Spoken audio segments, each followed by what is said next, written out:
দুইটা সময় তওবা করে লাভ নেই।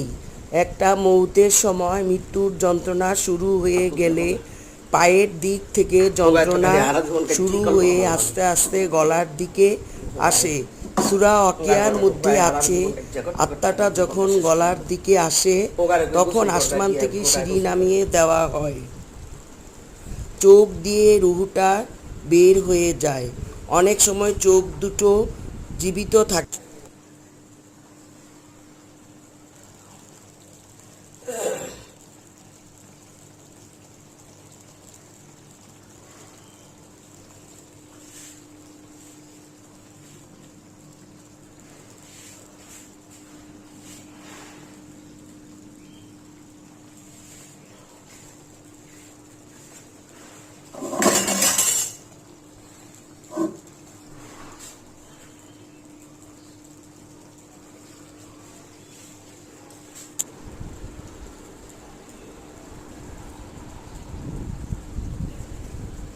দুইটা সময় তওবা করে লাভ নেই।